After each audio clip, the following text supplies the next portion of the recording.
ladies and gentlemen.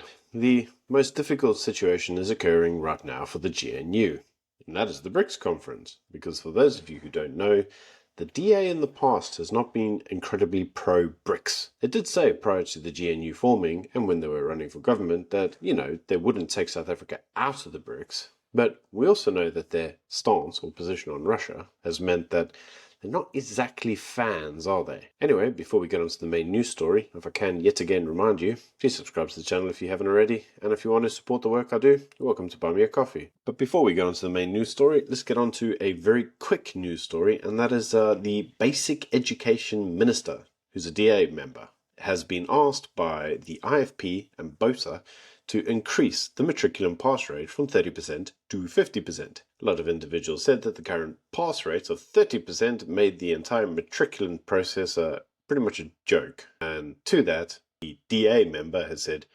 nah, it'll be fine. We're going to leave it at 30%. Anyway, let's get on to the BRICS Summit. So the BRICS Summit is currently occurring in Russia. Russia has invited 38 countries, and of those, 24 countries have sent heads to the BRICS Summit to represent. Got to say that's quite a lot of countries, and I really would like to know who these countries were, because I bet you they're places like, I don't know, North Korea and Zimbabwe.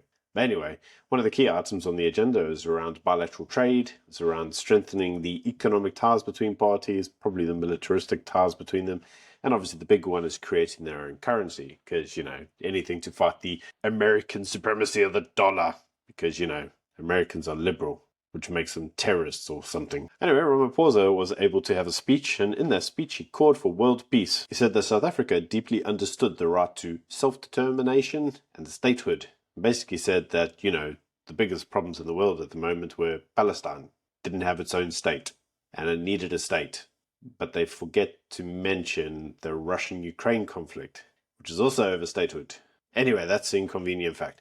Now, you see, there are a number of things about this speech that kind of made me question Ramaphosa a little bit in terms of the consistency of the type of things he says.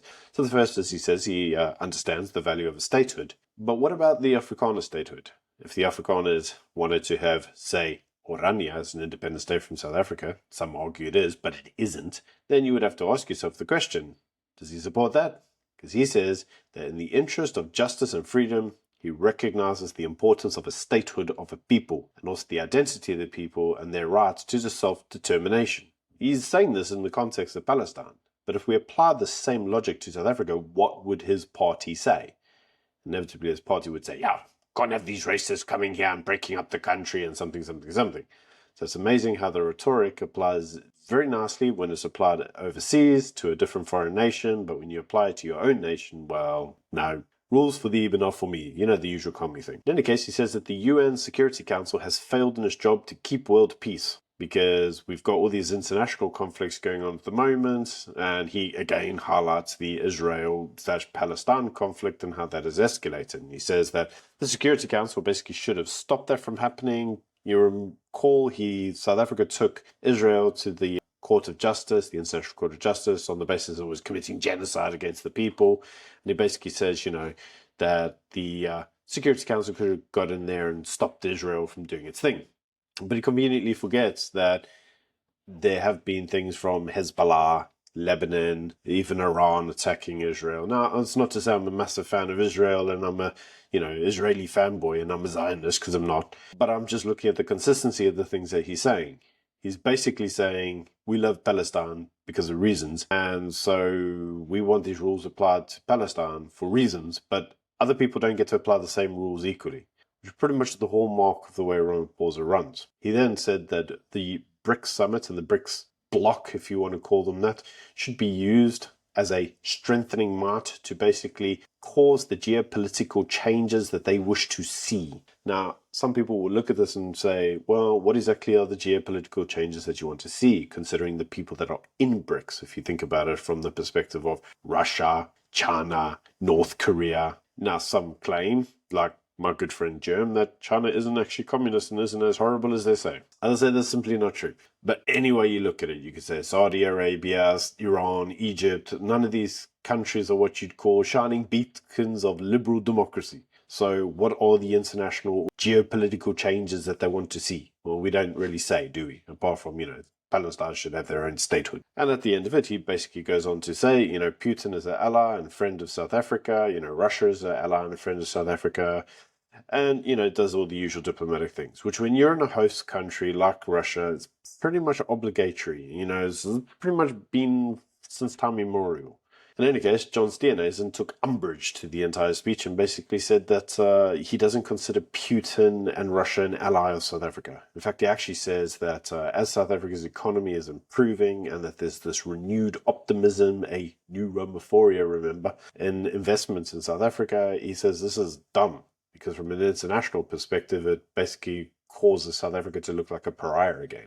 Now, I must say, I kind of disagree with John on this because people's position on South Africa for the longest time hasn't been that they dislike South Africa because of our geopolitical position. They dislike South Africa because it's inherently corrupt and the infrastructure is inherently falling apart. You can't come here and set up a steel plant because we got no water in many instances, we've got no power. Two of the intrinsic things you need for a steel plant. Do they care if Ramaphosa goes off and gives high fives to Putin? No. The only time that they would actually care is around money laundering, grey listing, and any form of blockade that might stop you from having trade with one country, such as what's happening with Russia. But that being said, we are grey listed. It had nothing to do with Russia. It had to do with corruption. So the actual reason that people are looking with renewed optimism in South Africa as a whole is because there's this idea that the DA, remember, gets things done. They're cleaner. And some of the alliance partners have the same type of mentality. But that being said, from an international standing, as Ramaphosa once said, the ANC is accused number one. The rest of the parties aren't. And because there's a sizable amount of these parties in government, many people think, well, maybe the new ministers will be more keen on doing their job than looting the fiscus. That's why there's optimism. It's not because we suddenly decided one morning, we're going to be fans of China, for example. But with that being said, I, for one, actually like what Putin stands for. And what he actually stands for is to create national integrity of his country. He wants the country to be intrinsically strong for the sake of its people. He wants his people to be intrinsically strong for the sake of themselves. Russia, we've all seen the videos where Putin basically says the woke mind virus is a terrible thing to the West.